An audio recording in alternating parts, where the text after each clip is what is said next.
sudah terjadi kematian kandungan, otomatis yang mempertahankan bayi ada dalam kandungan ibu itu adalah bayi itu sendiri. Jadi otomatis kalau bayinya sudah tidak ada,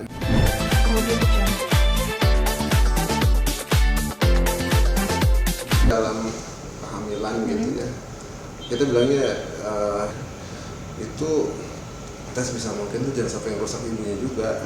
Bayinya kan udah celaka gitu, udah bermasalah, otomatis bisa sama ibunya. Kenapa? Karena kalau misalnya kita sesar emang kelihatannya cepat masalah selesai, tetapi di sesar itu kan satu ada komplikasi juga, ada komplikasi resiko fatal itu sih sebetulnya. Iya, paling nanti recovery-nya seperti apa? Recovery-nya terus ya, tapi tergantung sih. Sampai bikin rahim. Tapi pada dasarnya kita harus mengelompokkan kepada 3.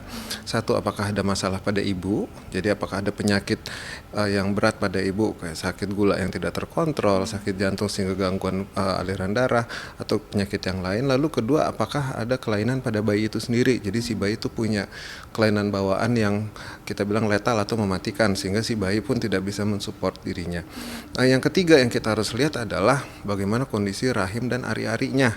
Kadang-kadang bayinya bagus, ibunya bagus, tapi kondisi dari ari-arinya tidak memungkinkan. Contoh misalnya ari-arinya lepas belum waktunya, itu jelas sangat fatal. Lalu ada juga terutama di trimester 3 itu yang kita bilang namanya cord accident. Cord accident itu artinya si tali pusernya itu bisa tersimpul atau dia tercoiling gitu, sehingga aliran darahnya tiba-tiba berhenti ke bayi. Itu juga suatu kondisi yang dapat menyebabkan kematian bayi dalam kandungan gitu. Bahaya bagi ibu melahirkan, Dok, ya, jika tanpa bantuan gitu? Sebetulnya maksudnya bayinya sudah meninggal, terus bahaya nggak sih bagi ibu kalau tanpa bantuan gitu? Jelas kalau pada kondisi seperti ini harus ditangani di fasilitas rumah sakit. Jadi kita nggak bisa di vaskes tingkat 1, tapi tergantung kondisi juga ya. Nah, pada dasarnya kalau kematian bayi dalam kandungan, otomatis bayi yang meninggal itu di dalam kandungan otomatis dia akan ya juga terjadi proses pembusukan sehingga dapat mempengaruhi si ibu. Nah, tapi bagaimana penyelesaiannya, kan itu yang paling penting. Nah, untuk penyelesaiannya tentunya kita harus cari cara yang juga paling aman buat ibu, aman ya.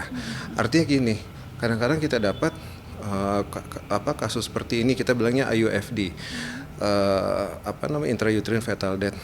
Bayinya meninggal, tahu-tahu minta buru-buru disesar. Sebetulnya tidak seperti itu. Jadi sesar itu sendiri kita juga harus lihat pada kondisi itu, apakah sesar itu lebih berbahaya pada ibunya atau tidak gitu.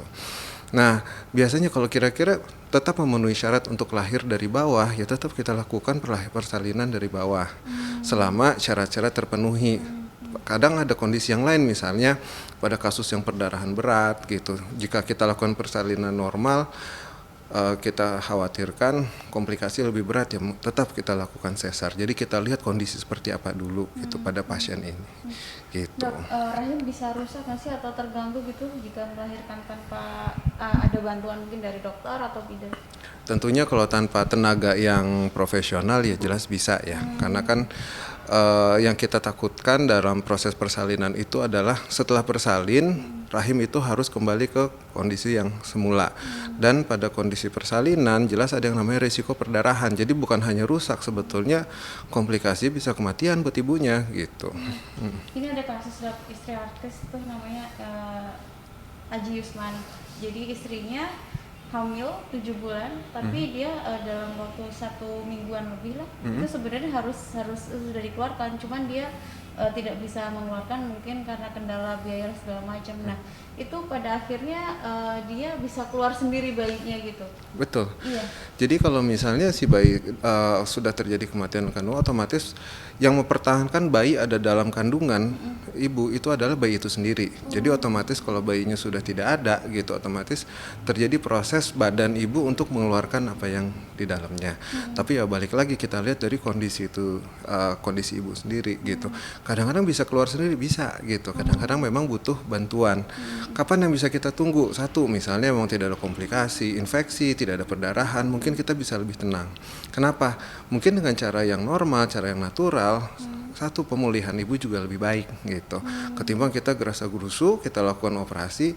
Nah, dari komplikasi bayi meninggalnya pun nanti malah memperberat proses penyembuhan gitu.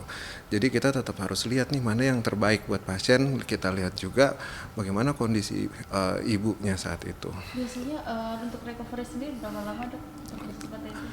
Tergantung penyebab IUFD-nya. Jadi kalau penyebab kematian janin dalam kandungannya ini karena masalah ibu, ya itu kayaknya sih agak berat ya. Misalnya pada kondisi, misalnya ibu dengan gangguan darah tinggi yang sangat berat gitu sehingga bayinya ini, wah itu kira-kira butuh waktu lama karena butuh recovery dari badan ibu dari seluruh sistem gitu ya. Jadi dari organ ginjal, dari livernya itu mungkin butuh waktu lama.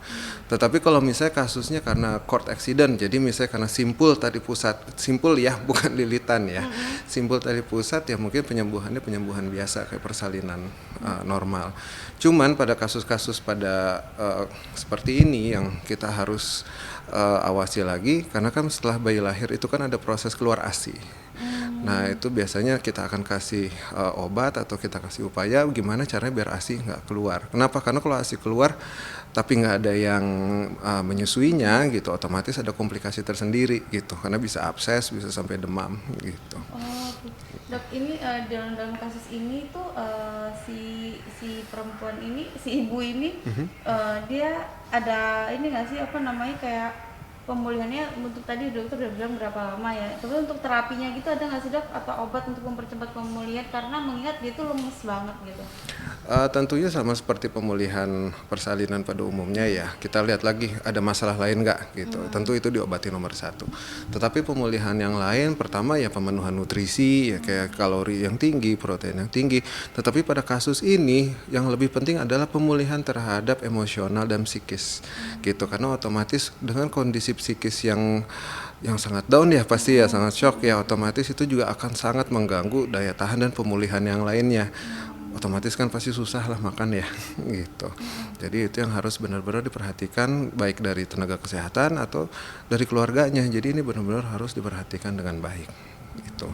Dokter ada pesan gitu nggak sih mungkin buat ibu muda ya agar bisa menjaga kandungannya mungkin tidak terjadi lagi kasus seperti ini? Oh gitu. Jadi kalau untuk ibu-ibu mungkin saat ini lagi berencana hamil atau lagi hamil, nomor satu adalah memang kita tahu hamil harus begini, hamil harus begitu, harus minum apa, makan apa, nggak boleh makan apa.